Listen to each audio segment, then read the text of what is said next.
Thank you, Rajan. I have to say, Eric, you are sublime if you're still in the room. I feel like I should be doing some sort of jazz dance or something to upstage you because you were such a joy, as was your panel. So thank you very much for making my job that much harder. I was already feeling quite sheepish with sharing this stage, as you've all witnessed the fantastic lineup we've had today. So thank you so much, A Well for Travel, for having me. As mentioned, I am the editor of Travolution. We are Europe's leading B2B travel technology publication. So hopefully, we are the perfect fit to lead you in this discussion. So, please, I know you're not here for me, but you are here for my panelists, and I'm going to start introducing them for you. So first up, I'm going to welcome to stage Louis Gendry, who is partner at Roland Berger.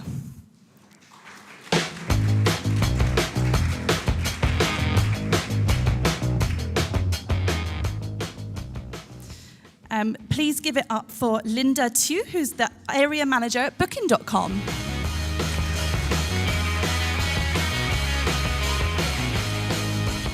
We are also joined by Bertrand Godinot, who is the country director for France and Netherlands at EasyJet.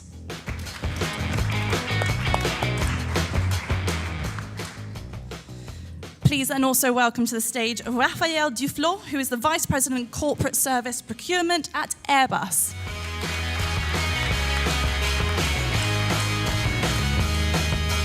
And Ada Xu, who is the Director of International Affairs at Fliggy, part of the Alibaba Group.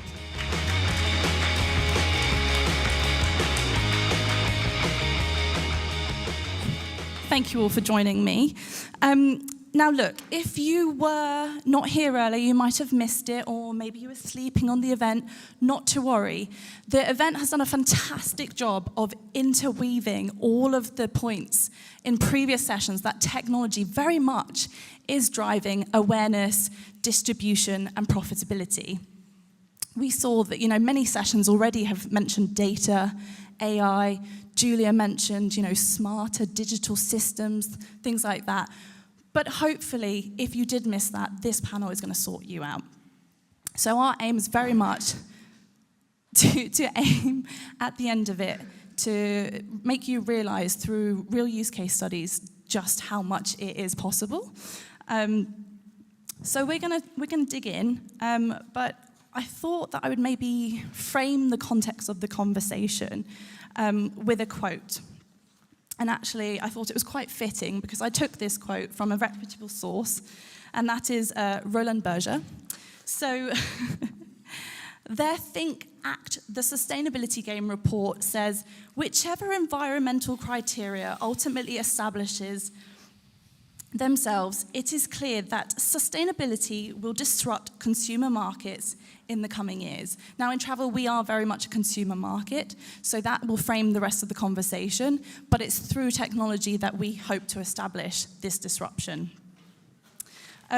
So could I maybe understand from you guys, your point of view, how it's changed in the last year, maybe what the context is now, which is driving the kind of things that you guys are putting into place in your own companies. Let's start with you, Raphael. Thank you. For me, it's very simple. We have a vision that says that if we don't do something at Airbus, at the group level, to make the aerospace more sustainable, we may have the problem of the Kodak syndrome, which we may disappear because, of course, there is such a pressure on being more sustainable when you travel. So it has been post-COVID the motto of the company. So we will want to pioneer a sustainable aerospace. So how do we do that? By having, of course, a superior product that consumes less. And then we also have invested a lot into SAF. And SAF is quite a complex story because you need to have the production, you need to induce investment into the story, you need to have a complex understanding, so that's where technology comes in, and we've seen in the previous sessions that some people are here to measure the impact in the CO2 reduction, and of course we need to have partners like EasyJet that propose a value proposition in order to have travelers to have an offer that includes SAF, and so on and so forth. So at the end of the day, what we are trying to do, we're trying to, in fact, act as a catalyst so that each of the step of the chain, from producing SAF to, of course, producing airplanes, making sure that the impact is correct, that you have it in your plane ticket, that the distribution goes for it. So all that chain has to work. It is very, very immature today, and we've seen that in the numbers earlier in the conference. And we are wishing to, at Airbus, make sure that each and every employee, so we are 150,000 people flying across the world to build airplanes, to build satellites, etc. So we make sure that we start ourselves. So we at Airbus, we don't buy business travel, we buy a sustainable business travel. So we moved, so it's a paradigm shift, and we want to buy the most competitive, sustainable business travel. So in a nutshell, this is where we are, and technology is everywhere in that challenge. So it starts very much internally. Sorry. Bertrand, as Airbus's partner, we'll stick with you then. What are you seeing has been the shift in the last year or so that's kind of helping fuel this movement? So first of all, it's not about only the last year or so. It's actually a very long commitment. So we have announced almost 4 years ago our roadmap to net zero, and we were the first airline to do that, and to do that on an SBTi mode, which means that it has to be, it's based on science. It's controlled, and it's very key to our strategy, because as Airbus, we believe that our future needs to be sustainable, because that's a request, obviously, of the consumers, but also of the government. So therefore, that makes a lot of sense. So we actually started more than 10 years ago, actually upgrading and upgauging our aircraft, thanks to Airbus, and we have almost 330 Airbus aircraft in back order. And I think one of the key elements is you move from a A319 to a A321 Neo. Basically, your carbon emissions per kilometer per passengers will go down by 35%. And therefore, that's one of the key elements, which is linked to those new engines, to the progress made in the IT to and in our mechanisms as well, to make sure that we improve that. So that's really thanks to Airbus. I think it's been also about details on how we look at navigation, because that's it's a key element, and we use a lot of AI to understand what would be the most efficient routes to fly. And as an example, on a London Gatwick to Milan Malpensa, if we would take the shortest way, we would actually save 18%. And we've done a lot of data using AI to understand on all the routes, what can we do to improve the performance? Because obviously, if you fly, you have an 80% shorter flight, it's less emissions, it's less cost. So it's really a win-win situation for everybody. And we've actually partnered with the UK Minister of Aviation, and we're looking at doing that in France as well, to see what we can do to improve that. Our sky has been designed in 1947, which is, we've made progress, but clearly we are far beyond where we could be. Obviously, as part of the strategy, it's also by using SAF. So we're really pleased to, to work also with Airbus as a customer, because we've actually launched 18 months ago, basically a partnership between Toulouse and Bristol. We're expanding that to other routes like Toulouse to Orly, where we include up to 30% SAF. And the idea is not to do it just with Airbus, is to make it a commercial product for other corporate customers, to make sure that we continue to develop this piece as part of our roadmap. But also, the key element, it helps actually corporate customers to improve their ESG performance. Okay, so there we've got so many things in play. We've got the upgrading of your fleet with the newer models, which involves technological advancements that Airbus have already put into play. Then we've got the technological advancements with your navigation of routes and kind of using the AI to decrease that for you for improved performance. We've got the collaboration element between for SAF and the airports and the UK ministers, hopefully the French ministers soon, things like that. And then also the awareness that you're driving through your technological efforts. Exactly. And actually the last point is really about capturing the remaining carbon emissions. And we work also with Airbus actually on that project because unfortunately we won't be 100% zero if we don't capture CO2 emissions by 2050. So that's also how you can actually make sure that the remaining emissions will be captured. Naturally, the outlay of the distribution of your technological advancements is also helping your profitability go up as well. Although the initial outlay will cost somewhat, you're helping costs in the long run because... Yeah, that's clearly a key element. So we have actually had a lot of discussions with the French government on taxations because taxation doesn't help to invest in new aircraft, doesn't help to invest in sustainable fuels. But we, obviously, if you have 18% savings on your flight durations, it's 18% less, or roughly 18% less jet fuel that you need. It's 18% less time of your aircraft, of your crew, and you get consumers which are happier. So it's actually a very successful element. So that's what we're trying to do to ensure that we use technology. We use a lot of technology as well, by the way, on the ground, and we have one of the fastest turn of the industry by better using our assets, by better ensuring that we have on-time performance, which is one of the highest element in terms of CSAT for consumers, is your flight on time, and we are really pleased to be one of the leaders on that side. I have to say, I know personally he's now the ex-chief of data and analytics, and Ben led a fantastic team when he was in place. And the team, I've met many of them. I had the pleasure of doing a hackathon with them in previous years, based in the UK. And I know that the work that you guys outlay for your teams is definitely leading the way for the airlines. Louis, we'll come to you. What are you seeing with your clients and stuff in terms of what has been changing over the last year, what you've been working on? So what we see, I guess, is a sort of paradox, I guess, because when we look at companies throughout the value chain, we see everybody making efforts, right? Obviously, flights and airlines, as you just mentioned. We see hotels trying to reduce food waste, water consumption, energy consumption.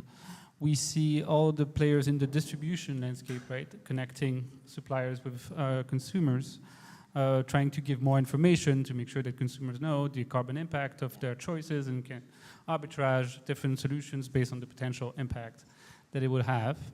And so we see all along the the value chain like a strong willingness or continued willingness to invest in new solutions. And interestingly, when you look at the consumer, there's like a big difference, right? There's like when you look at leisure consumers, it's not clear that there's a strong push and shift, and people are willing to either travel less or pay more for sustainable solutions, right? When we look at surveys, you see always pretty much 60 to 80% people saying they're concerned, people saying it's an important issue, and then always 20 to 30% saying, well, I've actually done something about it, either paid more or traveled less, right? And when you look at even younger consumers, when you're talking about leisure consumers, it's even worse, surprisingly. It's like people say it's important, but then younger people are actually a bigger share of air traffic today than it was 10 years ago. And they say that they would actually travel more if it was not for pricing or financial issues, right? But then what drives that is, first of all, obviously pressure from companies saying, well, are we going to be in business in 10 years' time? Because consumer preference can shift in just a few years, right? And you also have, as you mentioned, business travelers and companies driving change more and more. And here you see that the ESG departments, the travel departments managing travel spend, want to have more control, want to have more information on the carbon footprint or the ESG impact of the travelers, the travel that their employees do. You see on the MICE side, seminars, obviously the impact of carbon is also very well into people's mind. So you have actually the corporate world as shareholders, companies, clients, as corporates, really pushing for change. And so that drives the change that we see. Somewhat less at this stage on the consumer leisure side, But again, I think everybody think it's what we see now, and it can change in a few years. So obviously, it's very important for everybody to keep pushing in this direction. I'm just curious, do you think, we're all conscious of making a real effort in our corporate lines of travel? So, I work for an establishment and my organization flies me all around the world every year, and I expect them to be conscious about the travel decisions they make. And then I leave work and at the weekend I'm like, oh, I fancy a little trip to Paris. It's so romantic at this time of year. Goodbye. Yes, I mean, we as a consulting company obviously have a lot of younger employees, right? And as some of you might have experienced, if you ask one of your younger colleagues to take a flight for a business trip, right, they will look at you as if you're the devil, right? And then if you ask them what they've done over the summer for vacation, and then it's different pictures of like, so clearly you can see within even similar individuals, both effects and both habits. So there's expectations from companies that they'll be more virtuous than actual individuals. And this is pushing change also. Okay, Linda, so expectations are very stark between our business and our leisure travelers. Are you seeing that, that we have a gap still remaining? Yes, I think you are right. You're right. Today there is that working? Yeah. Today there is that gap. I mean, when we are running studies, what we are seeing is that there is that high willingness to be more sustainable, to travel more sustainable, to be more green, to be greener.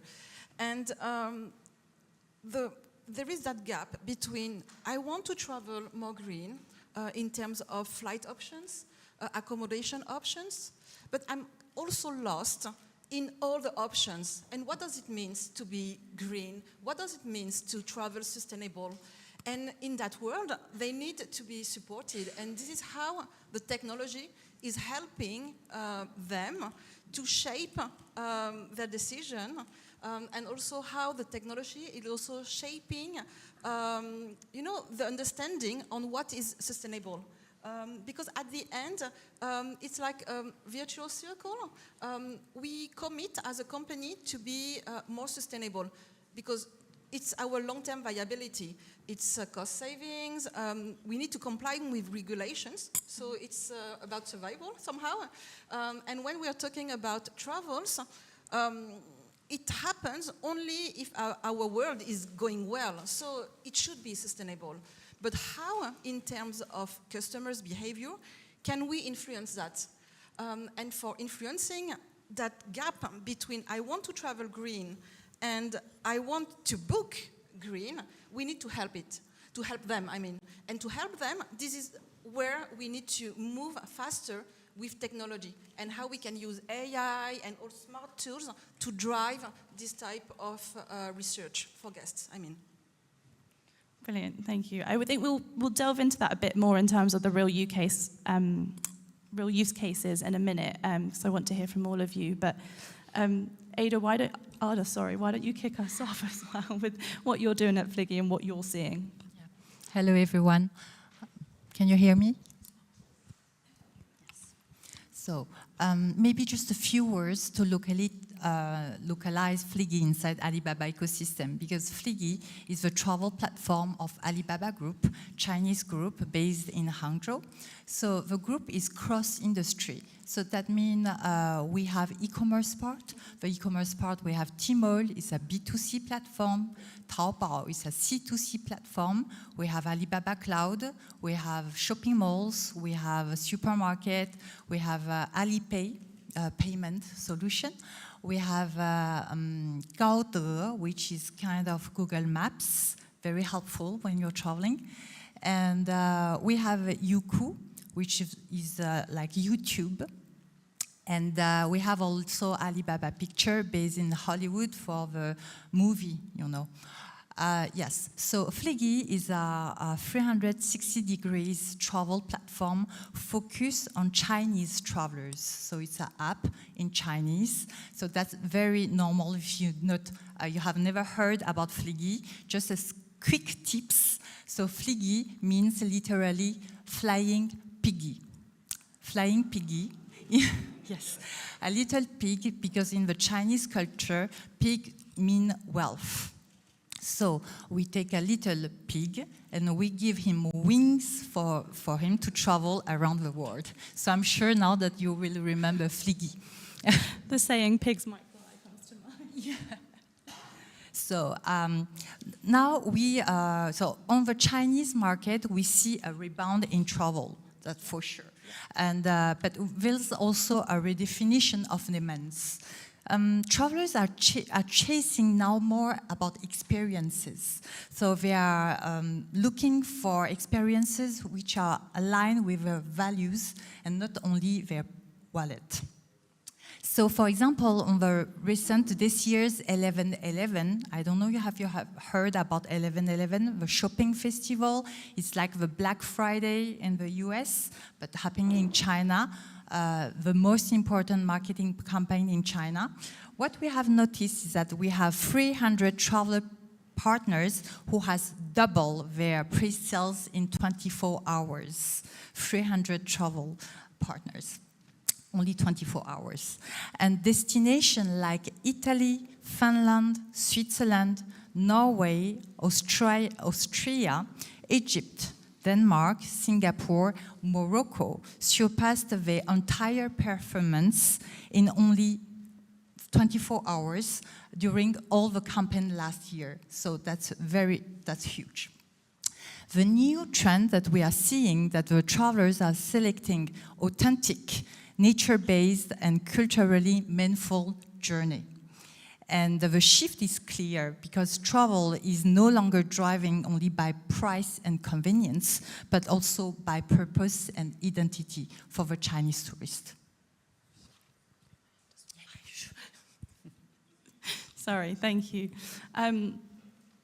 So there's lots going on there. You're seeing real shifts and demands changing, and those are those consumer behaviors that are coming back to kind of maybe forcing us to look at the way we're operating our businesses differently.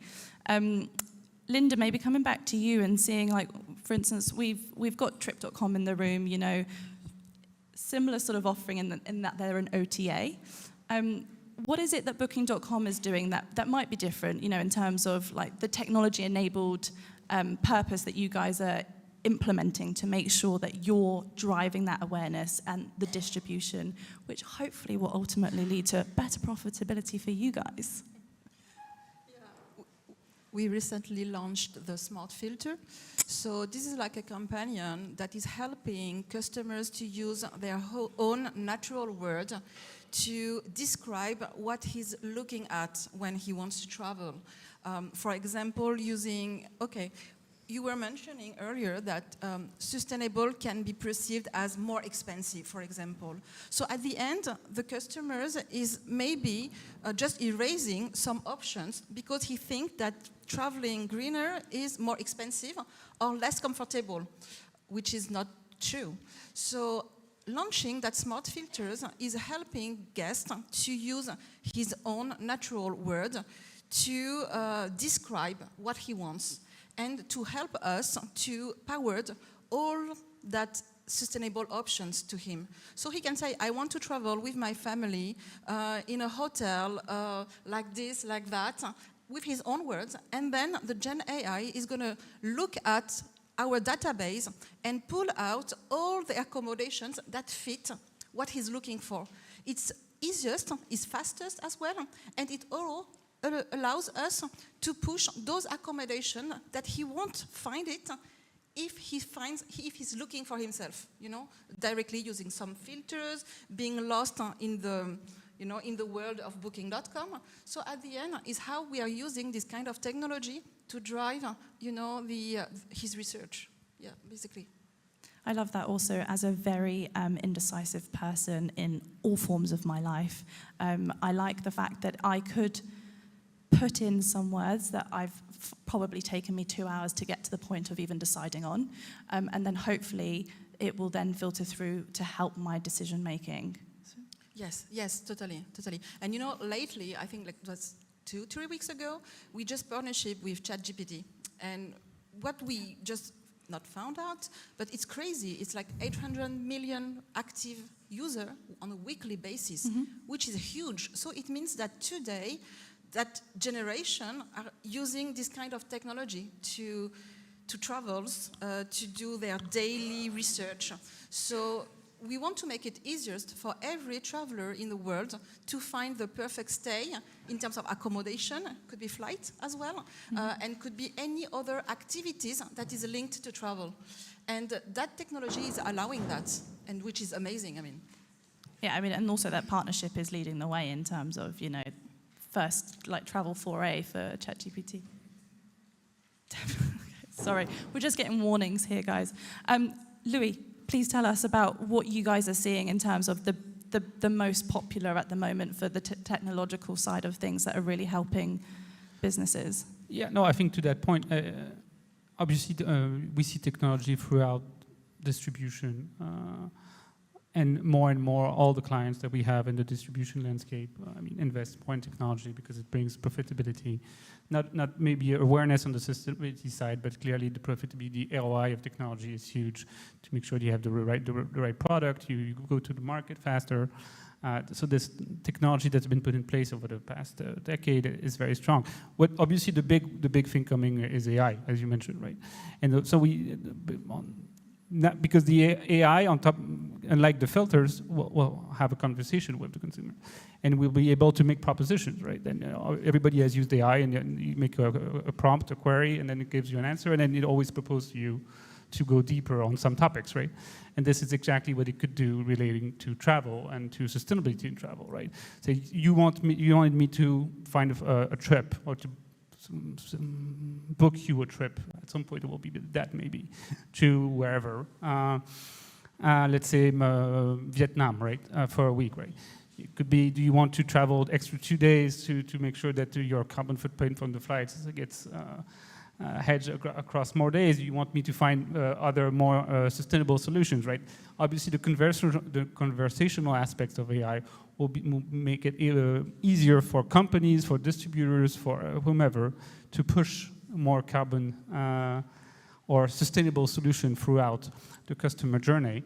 So clearly this will have a lot of impact on all types of activities, and you mentioned how it can help you optimize routes, but even in that consumer decisions, because at the end it will make it's consumer decisions that will make a difference. It will have a huge impact. Yeah, we've got 3 panelists already on the AI front. Raphael, let's come back to you and what Airbus are doing, you know, in terms of your particular play in the aviation sector, in terms of helping the distribution. First, we are also in AI, but much more for developing our next generation aircraft, which will be zero emission aircraft for short haul. For the long haul, we've not found it yet. Yeah. But just for me, one of the critical thing is to have again to have a game changer into a new set of fuel for the aircraft industry, and this is the SAF so far, which is the only one we found, and it comes to in the commitments that the ecosystem has taken as a whole. So you take the airplane, the engine suppliers, and everyone. More than 50% of our commitment for net zero in 2050 comes from SAF utilization. So if you look at today, and you look at 2050, today we are roughly on track. Everybody's saying it's too expensive. Everybody's saying there's not enough for tomorrow, and everybody's right. So what we need to do, and this is more distribution, it's more awareness, it's not so much technology, it's more industrial and investment into and a leap of faith, and people need to believe in it. So if I was to ask you, how many of you flew to Paris for this conference? And if you could wave your hand if you flew with SAF. 1. You don't know. Either, I mean, many of you don't know. Okay, so there is a very, very, very small number of people that, flew with SAF and know it. So for us at Airbus, what we do, we try to develop with some of our key partners, so not only the airlines, but also people like BCD, our travel agent, and also KDS, so that the employee is making a conscious decision. My company is offering me sustainable travel. And that works also for the employee retention, because we have young people, they want to join Airbus because we do take an advantage on making their life more sustainable, etc., etc. So all of this, it's very, very immature. So we are at the start of it, and we use each and every technology to make sure that there is a complete link from the so-called voluntary demand. So for us, voluntary demand is something that is essential, because the mandate is 2%. So if you want to go all the way to 50%, it's a long way. So voluntary will be hopefully driven by some of the large corporate that will hopefully follow us. Then industries will massively invest into SAF. The price of the SAF will decrease. Distribution needs to occur, and people need to have this conscious decision. So this is what we are trying to influence in the world of, let's say, decarbonized travel. Thank you. Bertrand, is that aligned? I mean, we've already heard quite a few use cases of how you're using technology just to help with your sustainable efforts. But is that a case of you're also doing it on the corporate side as well? You know, you're working with these guys, or is it you're just looking at it from a holistic point of view? We actually do a lot of things with consumers because we are an airline, but we also are providing hotels, and we sell more and more complete packages. Mm-hmm. And I think one of the things we see is that the consumer used to look for a flight and then look for the hotels. Mm-hmm. And I think now they are very careful about how much money they want to spend, and therefore they say, I'm a family of 4, I want some sun, and therefore, we use this technology to help consumers make better decisions on the type of hotels they want, type of destinations, and obviously the budget they want to spend. So that's a fairly standard element where we use technology. But we also use actually a lot of technology on how we deal with disruptions. So in France, we had a bit of ATC strikes, for example. So we have a few flights that we had to cancel thanks to them. And obviously people ask for a compensation. And it used to take about an hour to deal with the request. Some of that was linked to the fact that people say, I'm just not happy, but they don't give you their tracking number, reservation number, and so on, their full name, bank account, whatever. And therefore, what we do is now we automate some of those elements, and we actually use AI to actually go into our different systems to check with their bookings what happened that day, with their weather disruptions, a strike, whatever, and then we come back to the person who is supposed to answer. In the past, it was about 45 minutes per the claim, and now it was divided by 6 because we provide all the information from all the systems that propose an answer, and then the person says, okay, I will, I agree with that, or I will change the answer to make sure that we provide, more accurate data, and obviously to ensure that it's going to cost us less. I think dynamic packages technology will definitely drive your profitability for sure, and also disruption management is always going to be a key one for especially someone like the airline industry. It helps profitability in the long run in terms of that retention of customer, that customer service, bringing it back to them. They build up that brand loyalty. If you've managed something that could have been a complete disaster really well, they'll go, I really love those EasyJet folks. It was so easy, so stress-free, not like those Ryanair guys. But on another element, I think one of the key things is we, I think yield management for airline is, very traditional for a long time now. I think what we've done now is expand that to use technology to do that on ancillaries as well. And actually, it's interesting because, we changed our cabin bag policy now 4 years ago. And actually, the fact that you only have, the standard A320 only have 72 overhead bags in the overhead compartments and whatever 180 passengers. Obviously, you can't have everybody bringing their bags. So actually, we've helped to improve OTP by making sure we only have 72 bags into the aircraft. And what we see is actually people are optimizing the number of bags they bring, the staff they bring, which means that also it helps them to decrease the overall weight that we have to carry, which from sustainability is important. And we help actually consumers make the choice where, if we do a day trip, I don't need to have to pay for an expensive bag. If I spend 3 weeks somewhere, I will be ready to pay for that. And we do that with dynamic pricing, which has been very efficient. Ada, I'm curious, as a Chinese-owned company, is Fliggy doing things differently to help its awareness for its consumers on the travel app, or its distribution and ultimately its profitability? Yeah, sure. Technology is transforming sustainability for sure, from the narrative into economy model. I was precising about the economy ecosystem of Alibaba Group, because part of group, we are interacting with all the business unit. And I was saying that Fliggy is a 360 degrees travel platform. That means we sell hotels, we sell flight tickets, we sell transport, we sell like train also, TAA, tour activities, attractions. So everything that a Chinese traveler need to travel inside China or outside China.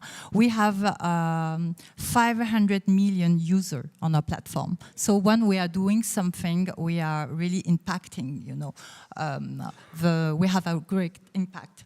So in the past, the sustainability effort is more about building awareness. And now we are making it part of the infrastructure.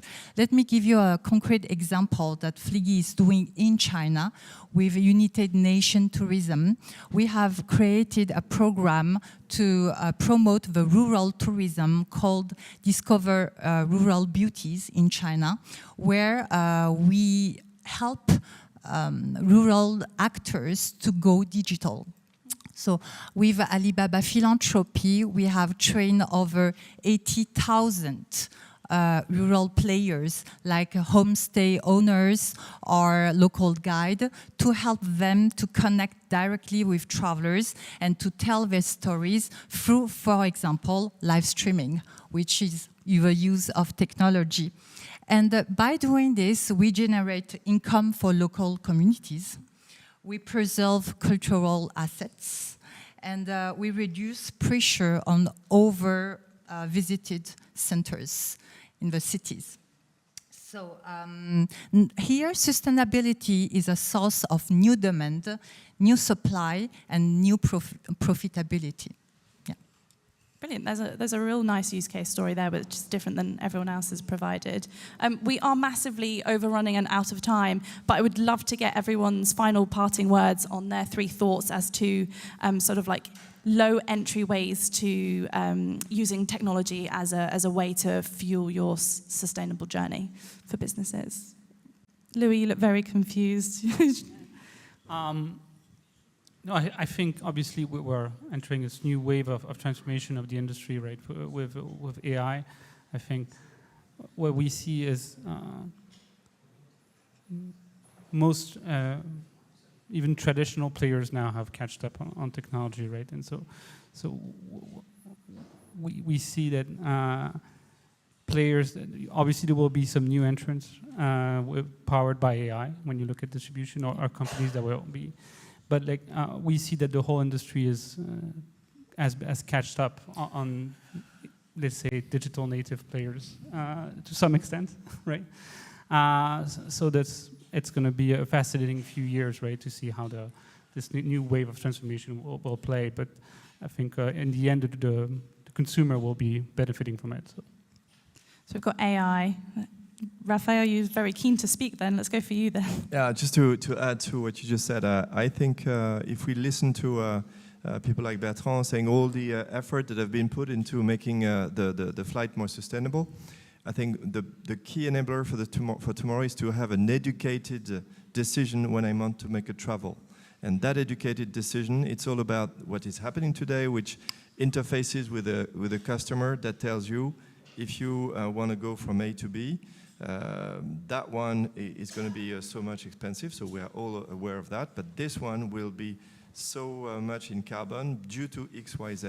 And this is something which so far it's evolving, but to include the routes, the airplane type, the amount of SAF, and so on and so forth, that has a direct impact on the cost.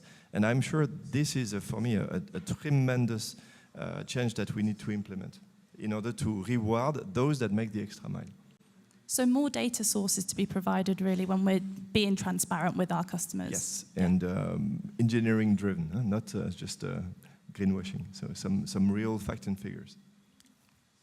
Bertrand, your parting words. Yeah, I think for us it's obviously, we talk about SAF, but actually the reality is that there is a lot of technology to be put into the next generation of SAF with e-fuel and obviously the use of hydrogen. So as part of the future, and Raphael talked a little bit about that on the fact that for short haul we're extremely lucky because we have a chance in the next, 15 years to have zero emission aircraft, and I think it's a huge game changer. And I think in Europe it's very unique because having Airbus as a leader, having airlines which are willing to do it, having consumers willing to also have reduced their impact makes us a very competitive advantage in the world to say, we need to lead that transition.